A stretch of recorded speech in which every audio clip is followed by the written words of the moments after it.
የብልጽግናው አገዛዝ የመጨረሻ ያለውን አደገኛ ዘመቻ ሊከፍት መሆኑን የውስጥ ወታደራዊ ምንጮች ጠቁመዋል። ዘመቻው እጃቸውን የሰጡ አካላትን በመጠቀም መረጃን መሰረት ያደረገና ኢላማውን በፋኖ አመራሮች ላይ ማድረጉ አደገኛ አሰኝቶታል። አደገኛው ዘመቻ ትኩረት ያደረገባቸውን ቀጠናዎችና የፋኖ አመራሮች ማድረግ ያለባቸውን ቅድመ ጥንቃቄ በተመለከተ ወታደራዊ ምንጮችን ዋቢ አድርገን መረጃውን ይዘናል።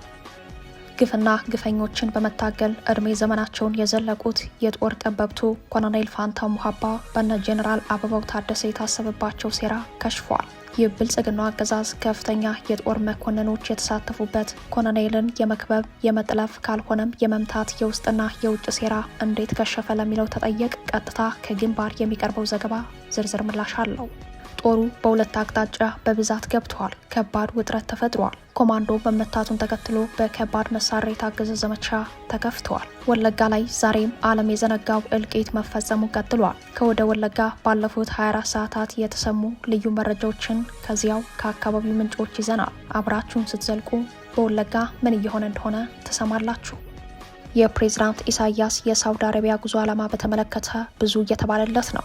ጂኦፖለቲካዊ ትርጉሙም ከፍ ብሎ የሚታይ ሆኗል። ከአስመራ የመውጣት ልምድ የሌላቸውን ሪከርድ አሻሽለው በረሃ አቋርጠው በተሽከርካሪ ጭምር በመጓዝ በ2 ወራት ውስጥ በየብስም በአየርም 3 ሀገራትን የጎበኙት ኢሳያስንና የሳውዲውን ጉዞ ዓላማቸውን በተመለከተ በአፍሪካ ቀንድ ዜና ትንታኔያችን በሰፊው ዳሰነዋል። የወታደራዊ ጡንቻ መለካካት የበዛበት ቀይ ባህር በጦር ልምምድ ተጨናንቋል። የጦር ልምምዱ አሜሪካና ሩሲያን ወደ ሜዳው መሳቡ ደግሞ ለኃይል አስተላለፉ ትኩረት ስቧል። የአሜሪካና እስራኤል የባህር ኃይሎች በቀይ ባህር በጥምረት የጦር ልምምድ ጀምረዋል። ይህም ሌላኛው ቀጠናዊ የመረጃ ትንታኔያችን ነው። ሰላም ጤና ይስጥልን ውድ የጣና ቲቪ ተከታታይ ቤተሰቦቻችን፣ አብራችሁን ስትቆዩ እነዚህንና ሌሎች ዝርዝር መረጃዎችን ታደምጣላችሁ። የጣቢያችን የእኩለ ቀን ዜና መረጃና ዜና ትንታኔዎቻችን እነሆ ተጀምረዋል። እስከ መጨረሻው አብራችሁ እንድትቆዩ አክብሮታዊ ግብዣችን ነው። የብልጽግናው አገዛዝ እጃቸውን የሰጡ አካላትን በመጠቀም በፋኖ አመራሮች ላይ አዲስ ዘመቻ ሊከፍት መሆኑ ተሰምተዋል። የብልጽግናው አገዛዝ እጃቸውን የሰጡ የትግሉን ከሃዲያንን በመጠቀም በፋኖ አመራሮች ላይ አዲስ ዘመቻ ሊከፍት ነው ያሉት ምንጮች ዘመቻው በፋኖ ወታደራዊ ካምፖች፣ የስታፍ አባላት፣ የስልጠናና ሎጂስቲክ ማዕከላት ላይ ያተኮረ እንደሆነ ተጠቁመዋል። ከዚህ ቀደም ከፋኖ ጋር የነበሩ ትግሉን ክደው የወጡ አካላት የቀደሙ ወታደራዊና የእንቅስቃሴ መረጃዎችን ላገዛዙ አሳልፈው በመስጠት መረጃን መሰረት በማድረግ የሚጀምረው ዘመቻ ከፍተኛ የጦር መኮንኖች ሚስጥራዊነቱን ለመጠበቅ ጥብቅ መመሪያ እንደተሰጣቸውም በመረጃው ላይ ተመላክተዋል። በተለይም በወሎ ቤት አማራና ሸዋ ቀጠናዎች ያሉ የፋኖ አመራሮች ዋና የትኩረት ማዕከል የሆኑ ሲሆን በተመሳሳይ ጎንደርና ጎጃም የፋኖ አመራሮች የዘመቻው ኢላማ መሆናቸው ተጠቁመዋል። ባለፉት 10 ቀናት ያለማቋረጥ የአማራ ፋኖ ህዝባዊ ድርጅት ከፍተኛ አመራሮች ላይ ያነጣጠረ ወታደራዊ ዘመቻ መከፈቱ ይታወሳል። በተለይም በወሎ ቤት አማራ ምዕራቡ ክፍል፣ በሸዋ ይፋትና መራቤቴ ቀጠና፣ በጎንደር ጋይንት ስማዳና በጉና ተራሮች ዙሪያ እንዲሁም ደንቢያ ቀጠናዎች ልዩ የዘመቻ ትኩረት ማዕከሎች ሆነው መሰንበታቸው አይዘነጋም። ቀጣዩ ዘመቻም ከዚህ ከፍ ያለ መረጃን መሰረት ያደረገ የሚሆን በመሆኑ ሁሉም የፋኖ አመራሮችና ሰራዊቱ ኮብላዮች የሚያውቋቸውን ነባር መረጃዎችና አድራሻዎች የመቀየር የውጊያ ስልትና ስምሪቶችን መከለስ እንደሚጠበቅባቸው የመረጃው ምንጮች ጠቁመዋል። ይህ በእንዲህ እንዳለም የአፋድ ወታደራዊ አዛዥና የወሎ ቤት አማራ ጠቅላይ ግዛት ዋና አዛዥ በሆኑት ኮሎኔል ፋንታው ሙሀባው ላይ የብልጽግናው አገዛዝ ያሴረው ሴራ በሰራዊቱ ታላቅ ተጋድሎ መክሸፉን ተከትሎ ተከታታይ ወታደራዊ መረጃዎች በመውጣት ላይ ናቸው። በወሎ ቤት አማራ የጦር ጠበብቱ ኮሎኔል ፋንታው ሙሀባውን ለመያዝ ልዩ ተልዕኮ ተሰጥቷቸው የነበሩ የአማራ የህልውና ትግል ከሃዲያን ከአገዛዙ ከፍተኛ የጦር መኮንኖች ጋር ያቀዱት ሴራ እንዴት ከሸፈ? መረጃው በግንባር ዘጋቢያችን አርበኛ ጋዜጠኛ ተስፋዬ ልሳኑ በኩል ቀጥታ ከግንባር እንደሚከተለው ይቀርባል። ሰላም ጤና ይስጥልን፣ እንደምን አላችሁ? ወደ ሰዓቱ የግንባር ዘገባችን እናመራለን። ሰሞኑን በወሎ ቤት አማራ ሰማይ ስር ሲካሄድ የነበረው የአብሮነት ውጊያ ትንቅንቅ በፋኖ የበላይነት ሲጠናቀቅ ወሳኟና ስትራቴጂካዊ ጠቀሜታ ያላት ደገር ከተማ በፋኖ ኃይሎች ቁጥጥር ስር ድጋሚ ገብታለች። ከሰሞኑ የካፒቴን ማስረሻ ሰጤን እጅ መስጠትና አፋሕድን ወክዬ ተደራድሬያለሁ የሚገባ ሰራዊትም አለኝ ባለው መሰረት የአገዛዙ ብልጽግና ለታታይ 7 ቀናት በወሎ ቤት አማራ ጠቅላይ ግዛት እዝና ጎጃም እዝ ውስጥ በተሰገሰጉ በብልጽግና ተልዕኮ ተሰጥቷቸው አርበኛ ኮሎኔል ፋንታው ሙሀቤን ከነ ሰራዊቱ ለማፈን የተነሳው ሴራ በጠንካራ የፋኖ እጆች ከሽፏል። በድሮን ጥቃትና ማስፈራሪያ ጭምር በከላላ ወረዳ ደገር ቀጠና በሰነበተው ትንቅንቅ አገዛዙ ከፍተኛ ኪሳራ ደርሶበት ተመልሷል። አውደ ውጊያውን በብልጽግና ጎን ሆነው ፋኖ ውስጥ ሆነው ሲያስተኩሱ የነበሩ የወሎ ቤት አማራ ጠቅላይ ግዛት እዝ ምክትል ዘመቻ መሪ፣ የፖለቲካ መምሪያ ኃላፊና ሌሎችም 8 የእዙ ከፍተኛ አመራሮች ያለምንም መሳሪያና ምንም ሰራዊት ሳያስከትሉ ከላላ ከተማ ሾልኮ በመዝለቅ እጃቸውን ለብልጽግና ሲሰጡ አርበኛ ኮሎኔል ፈንታው መሐቤን ጨምሮ ሙሉ ሰራዊቱና ሙሉ ሜካናይዝድ መሳሪያዎቹ ከበባውን ሰብረው ወጥተዋል። በአውደ ውጊያው ሲሳተፉ የነበሩት ሌላኛው አፋሃድ ጎጃም ጠቅላይ ግዛት እዝ አመራር የሆኑና የካፒቴን ማስረሻ ሰጤ የግል ጠባቂ የነበሩ 9 ግለሰቦች በተመሳሳይ ባዶ እጃቸውን ከላላ ከተማ ለአገዛዙ እጅ ሲሰጡ፣ ሙሉ የጎጃም እዝ ፋኖዎች በተመሳሳይ ከነ ሙሉ መካናይዝድ መሳሪያቸው ከበባውን ሰብረው መውጣት ችለዋል። የአገዛዙ ሰራዊትም ወሳኟንና ወሎንና ሸዋን የምታገናኘው ደገር ከተማን ለ2 ቀናት ብቻ ቢቆይም ድሮም በብልጽግና ጎን የነበሩ ጥቂት ግለሰቦች ብቻ ይዞ በርካታ ጋንታ ሰራዊቱን አስጨርሶ ከተማዋን ለቆ ወጥቷል። በነበረው አውደ ውጊያ የአፋሃድ ሸዋ ጠቅላይ ግዛት እዝ ከአፋሃድ ወሎ ቤት አማራ ጠቅላይ ግዛት እዝ፣ አፋሃድ ጎጃም እዝና አፋባሃ ሚኒሊክ እዝ የተውጣጡ ሻለቆች ጠንካራውን ትንቅንቅ በድል ተወጥተዋል። በወሎና በሸዋ አዋሳኝ የሚገኙ የከላላ ጃማና ሚዳ ወረዳዎች ሰፊ ቀጠናም በፋኖ እጅ አስገብተዋል። በአውደ ውጊያው ከአገዛዙ እየከዱ ፋኖን የተቀላቀሉ የአገዛዙ ሰራዊት ቁጥርም ከ15 በላይ ደርሷል።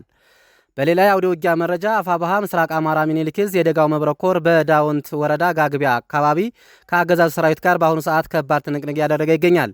ከዳውንት ኩርባ፣ ከዋርላ ኮን ከደጋው መብረቅ ኮር ክፍለ ጦሮች ላይ አፈና ለማድረግ ጋግቢያ በተባለ ቦታ ላይ ከንጋቱ 12 ሰዓት ጀምሮ ከበባ ቢያደርግም የደጋው መብረቅ ኮር ከደጀን ክፍለ ጦርና አንሻ ሰይድ ክፍለ ጦር እንዲሁም ጽናት ክፍለ ጦር የተውጣጡ ሻለቆች ከፍተኛ ምት አሳርፈውበት በጧቱ ሙትና ቁስለኛውን ይዞ የተመለሰ ሲሆን ይህ ዘገባ የተናቀረ ባለበት ሰዓትም የከባድ መሳሪያ ተኩስና ድብደባ እያደረገና በአርሶ አደሩ የሰብል ክምር ላይ ጉዳት እያደረሰ መሆኑን ከቦታው ማረጋገጥ ችለናል። በዚሁ ቀጠና ወደ አምባሰል ተራሮችና በሽሎ ወንዝ ቀጠና ተሬ ተንቀሳቅሶ የነበረው የአገዛዙ ከፍተኛ ጦር ከተንታና ደሴ በርካታ ኃይል ይዞ ቢገባም በአፋባሃ ሚኒሊክ እዝ ቤት አማራ ክፍለ ጦርና ጽናት ክፍለ ጦር ተመቶ ተመልሷል። የአገዛዙ ጦር ለከበባ ቢንቀሳቀስም ገና በድሽቃ ተኩስ ልውውጥና እንደዚሁም በደፈጣ ጥቃት ሊደርስበት መሆኑን በማወቅ በፍርጠጣ መልሶ ወደ ነባር ቦታው ተመልሷል። ለጥንቅሩ ተስፋዬ ልሳኑ ነኝ ከትግሉ ሜዳ። ጦሩ በሁለት አቅጣጫ በብዛት ገብቷል። ከባድ ውጥረት ተፈጥሯል። ኮማንዶ መመታቱን ተከትሎ በከባድ መሳሪያ የታገዘ ዘመቻ ተከፍቷል። ወለጋ ላይ ዛሬም ዓለም የዘነጋው እልቂት መፈጸሙን ቀጥሏል። በወለጋ 4ቱም ዞኖች በተለይ በኪረም ወረዳና በነቀምት አዲስ ወታደራዊ ዘመቻ ተከፍተዋል። ህጻናትን ጨምሮ በርካታ የአማራ ተወላጆች ከተከፈተባቸው ጥቃት ለማምለጥ ጫካ መግባታቸው ተሰምተዋል። ቦቃ፣ ባጊን፣ ወፍጪ፣ መንደራ፣ መርጋ ጅረኛ፣ ቡና ወንዝ አካባቢዎች ላይ የተቀናጀ ዘመቻ ተከፍተዋል። በተጠቀሱት አካባቢዎች ላይ የሚኖሩ የአማራ አርሶ አደሮችን ትጥቅ ለማስፈታት በሚል የአገዛዙ ጥምር ጦር በሁለት አቅጣጫ ማስገባቱን የጣቢያችን ምንጮች ጠቁመዋል። መከላከያ በመራው በዚህ ወታደራዊ ዘመቻ የአማራ ተወላጆች ቢያንስ በሁለት አቅጣጫ የሞት ቀጠና ውስጥ ገብተዋል። በአንድ አቅጣጫ የኦህዴድ ብልጽግና ያሰማራው መከላከያ ከባድ መሳሪያዎችን ጭኖ ገብተዋል። በሌላ አቅጣጫ ክልላዊ መስተዳደሩ ያሰማራው የኦሮሞ የጸጥታ ኃይል የተባለው የልዩ ኃይል ኮማንዶ፣ የፖሊስ፣ የኮሬ ነገኛ፣ የረጲ ኦላና የጋቸና ሲርና ኃይሎች ተቀናጅተው ወደ አማራ መኖሪያ መንደሮች ዘምተዋል። ቀዳሚ ዓላማቸው የአማራ አርሶ አደሮችን ህጋዊ ትጥቅ ማስፈታት ነው። ትጥቅ የማስፈታት ዘመቻውን የመራው መከላከያ ሲሆን ዘመቻውን በከባድ መሳሪያ የታገዘ በመሆኑ ጉዳዩን ከወትሮ በተለየ አሳሳቢ አድርጎታል። በነቀምት ቦቃ በተባለ ቦታ ላይ የኦሮሞ ኮማንዶ ጉዳት ማስተናገዱን ተከትሎ ነው ተጨማሪ ስምሪት የተሰጠው። ይህንን ተከትሎ በቦቃ ህጻናት ጭምር ወደ ጫካ ለመሸሽ ተገደዋል። ወለጋ የደም ምድር ሆኖ ቀጥሏል የሚሉት የአካባቢው ነዋሪዎች ራሱን መከላከል የሚችለው ቁጥሩ እጅግ ጥቂት ነው። በርካታ ሴቶች፣ ህጻናትና አዛውንቶች የጥቃት ኢላማ ውስጥ በመግባታቸው እልቂቱ የከፋ ሆኗል ሲሉ ያሉበትን ሁኔታ አስረድተዋል። የኢትዮጵያ ሰብአዊ መብቶች ጉባኤ የመሰሉ የሰብአዊ መብት ድርጅቶች ጉዳያችን እንዲሰሙ ደጋግመን ብንደውልም ምላሽ ማግኘት አልቻልንም ያሉት የወለጋ አማራዎች ሚዲያዎች ያለንበትን ሁኔታ ለዓለም አቀፍ ማህበረሰብ መድረስ የሚችልበትን ኃላፊነታችሁን ተወጡ ሲሉ ጠይቀዋል። 8ኛውን በጋ ያዘው አማራን የማጽዳት የኦህዴድ ፕሮጀክት ስልቱን እያቀያየረ ሲቀጥል በዚህ የቴክኖሎጂ ዘመን ወለጋ ከዓለም እየታርቁ ተዘንግተዋል። ማንም ያልሰማው ሊሰማውም ያልፈቀደ ሰምቶት ጉዳዩ ያልከነከነው የሚመስል የአማራ ተወላጆች የማያባራ የድረሱልን ድምፅ ተደጋግሞ በመሰማት ላይ ነው። የአፋር ሊቀመንበር እስክንድር ነጋ በአገዛዙ የድርድር ፕሮፓጋንዳ ላይ ተጨማሪ ምላሽ ሰጥተዋል። ዓለም አቀፍ ማህበረሰብ በጉዳዩ ላይ የተረጋገጠ መረጃ እንዲኖረው አፋሕድ በሊቀመንበሩ በኩል ዳግም ምላሽ ሰጥተዋል። በትይዩ ብልጽግና የጦርነት ፖሊሲውን ለማስቀጠል ያለውን ከፍተኛ ዝግጅት ዳግም አሳይተዋል። ሰሞነኛው ምናባዊ የድርድር ፕሮፓጋንዳ ዋና መልእክቱ አገዛዙ ለድርድር ፍጹም ዝግጁ እንዳልሆነና በጦረኝነቱ የመቀጠል ፍላጎቱን በግልጽ ያረጋገጠበት መሆኑን የአማራ ፋኖ ህዝባዊ ድርጅት ሊቀመንበር እስክንድር ነጋ ለዶይቼ ቬለ ዘጋቢ በሰጠው ምላሽ አስታውቋል። በአርበኛው አገላለጽ አገዛዙ የድርድር ፍላጎት ቢኖረው የከፈተውን ጦርነት አቅልሎ እንዲህ አይነት ተራ ነገር ላይ ተራመስ አይታይም ነበር። አረጋ ከበደና ማስረሻ ሰጤ በአዲስ አበባ ተፈራረሙት የተባለው የሰላም ስምምነትም ከግለሰብ ጋር እንጂ ከአፋሕድ ጋር እንዳልሆነ አርበኛ እስክንድር ዳግም በሰጠው ምላሽ አረጋግጧል። በጦርነቱ ሁኔታና በድርድሩ ጉዳይ ለአርበኛ እስክንድር ጥያቄ ያቀረበው የዶይቼ ቬለ ጋዜጠኛ ተከታዩን ምላሽ አግኝተዋል። የአርበኛ እስክንድር ቀዳሚ ምላሽ አገዛዙ በአማራ ላይ የዘር ማጥፋት ዓላማ ያለው ጦርነት በመክፈቱ ተገደን የገባንበት የህልውና ትግል እንጂ እንደ ሌሎች ሽምቅ ኃይሎች በውዴታ ላይ የተመሰረተ አይደለም ብለዋል። የአማራ ህልውና የሚረጋገጠው በስር ነቀል ለውጥ መሆኑን የሚገልጸው እስክንድር ለዶይቼ ቬለ በሰጠው ምላሽም አፋሕድ ከአገዛዙ ጋር አልተደራደረም፣ የመደራደር ፍላጎትም የለውም ብለዋል። የጦርነቱ ማብቂያ ምን ሊሆን ይችላል ተብሎ ለተጠየቀው ጥያቄም የሚከተለውን ምላሽ ሰጥተዋል። ወታደራዊ ሜዳ ላይ ይሄ ጉዳይ መጨረሻ መቋጫ እስከሚያገኝ ድረስ ባለበት ይቀጥላል። ይሄ ያልኩት ከኛ ይልቅ ይህን የምፈልገው አገዛዙ፣ ከኛ ይልቅ በሰላም ላይ በር የዘጋው አገዛዙ። ይሄ ግልጽ መሆን አለበት ለማለት ነው። በአንድ ወገን በአንድ እጅ እኮ ማጨብጨብ ይቻላል። በአገዛዙ በኩል ለሰላምና የመደራደር አጀንዳ የለም። ይሄ ግልጽ መሆን አለበት። ይህ አሁን በማስረሻ በኩል ተፈጸመ የተባለው ተፈጸመ የሚራገበው ውሸት ለዛ ማስረጃ ነው። ቅድም እንዳልኩ በትክክል ለሰላም ለመደራደር የሚጨነቅ የሚያስብ መንግስት ቢኖር እንደዚህ አይነት ይበልጥ ሂደቱን የሚያወሳስብ ነገር ውስጥ አይገባም ነበር። ጦርነት ውስጥ ነው ተገደን ነው ራሳችንን ለመከላከል ነው፣ ከጅምላ ጭፍጨፋ ራሳችንን ለመከላከል ነው። አሁንም ጦርነቱ እየቀጠለ ያለው በአገዛዙ ፍላጎት። ከሰሞኑ አፋሕድ ከኦህዴድ ብልጽግናም ሆነ ከአማራ ክልል መንግስት ተብዬው የሙት መንፈስ ጋር በቀጥታም ሆነ በተዘዋዋሪ ተገናኝቶ ድርድር አድርጎ እንደማያውቅና ከአገዛዙ ጋር የሚገናኘው በጦር ሜዳ ላይ ብቻ መሆኑን ማስታወቁ ይታወሳል። በምናባዊ ዓለም ተደረገ በተባለው ድርድር ተገኝተዋል የተባሉት የአፍሪካ ህብረትና ኢጋድ አፋጣኝ ይፋዊ መግለጫ እንዲሰጡም አፋሕድ ጥሪ ማቅረቡ አይዘነጋም። በጥሪው መሰረት የአፍሪካ ህብረት ምላሽ ሳይሰጥ ለኦህዴድ ብልጽግና ምናባዊ የድርድር ፕሮፓጋንዳ የተመቸ አካሄድ ላይ በመሆኑ ከዚህ በታሪክ ተጠያቂ ከሚያደርገው አካሄዱ እንዲመለስ አንድነት ለአማራ ህልውና ትግል በደብዳቤው መጠየቁን በትናንቱ ዜና ወጃችን መዘገባችን ይታወሳል።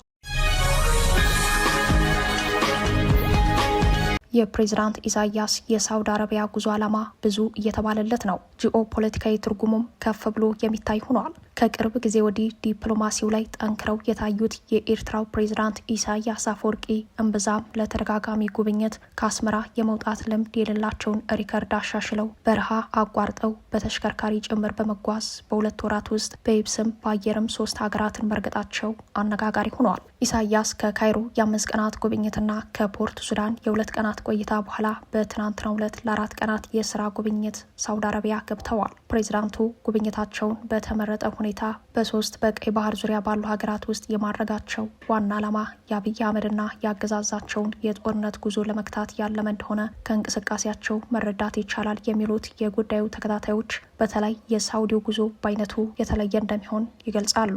በአብይ አህመድ አገዛዝ የመወረር ስጋት ውስጥ የሚገኙት ኢሳያስ በዚህ ጉብኝታቸው ሳውዲ ከአሜሪካ ጋር ኤርትራን ለማቀራረብ የጀመረችው ጥረት፣ የብልጽግናው ድንበር ተሻጋሪ የጦርነት ዝግጅት የመግታት ሁኔታና የሱዳን ጦርነት ጉዳይ ዋና ዋና የጉዟቸው ዓላማ ይሆናሉ ያሉት ተንታኞች ኢሳያስ በጉዟቸው የተባበሩት አረብ ኤሚሬቶች በቀጠናው ያላትን የጣልቃ ገብነት ሚናም አጀንዳ እንደሚያደርጉት ተጠባቂ ነው ብለዋል። ያልተለመደ የጉዞ እንቅስቃሴያቸውም ጂኦ ፖለቲካዊ ትርጉሙ ከፍ ያለ ነው ሲሉ አክለዋል።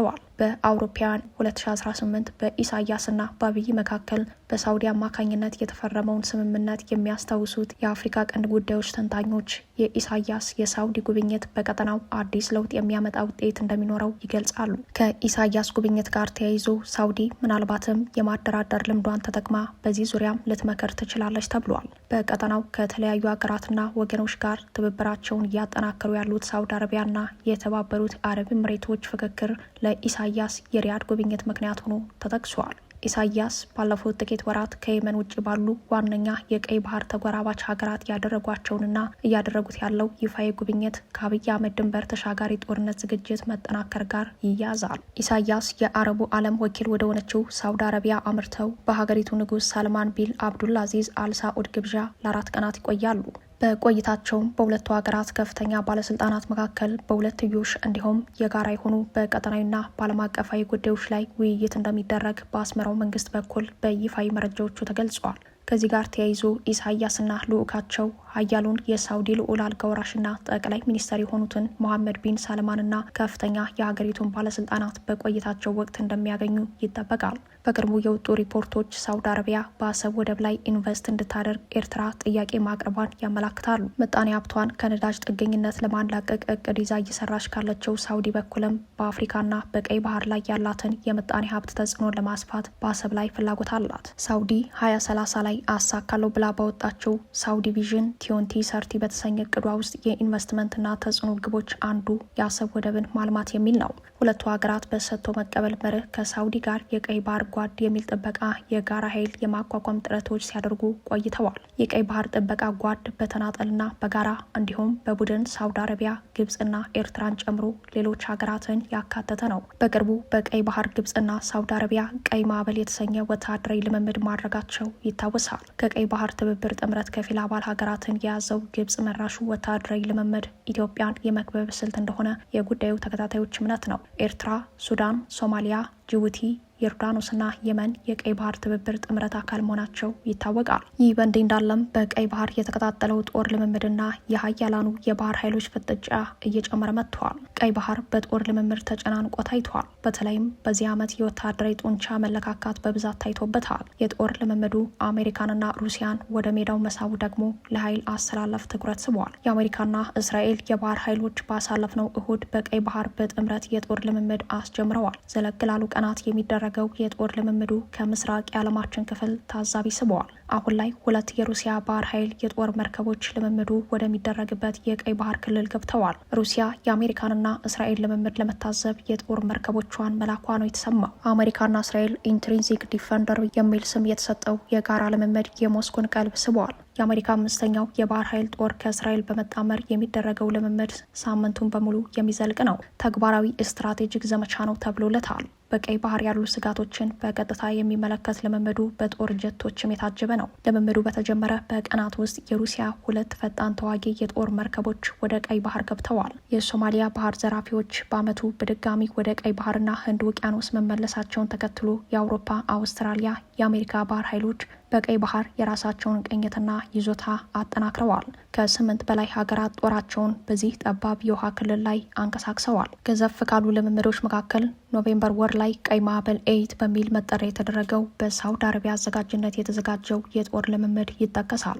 በዚህ ልምምድ ግብጽ፣ ሳውዲ አረቢያ፣ ዮርዳኖስ፣ ሱዳን፣ የመንና ጅቡቲ ተሳትፈውበታል። ፓኪስታንና ማውሪተስ የባህር ኃይላቸውን ወደ ቀይ ባህር አስገብተው ልምምድ አድርገዋል። ስዊዝ ካናልን የምትቆጣጠረው ግብጽ በተናጠል በቀይ ባህር በዓመቱ ልምምድ ያደረገች ሲሆን ከቱርክ ጋር በመሆን ደግሞ የባህር ጓደኝነት የሚል ልምምድ በተጠናቀቀው የፈረንጆች ዓመት ቀይ ባህር ላይ አድርገዋል። ቀይ ባህር በዓመቱ ደማቅ ኮከብ የተሰኘ ሌላ የጦር ልምምድና የጡንቻ ማሳያ ክንውን በአሜሪካና አጋሮቿ በኩል አስተናግዷል።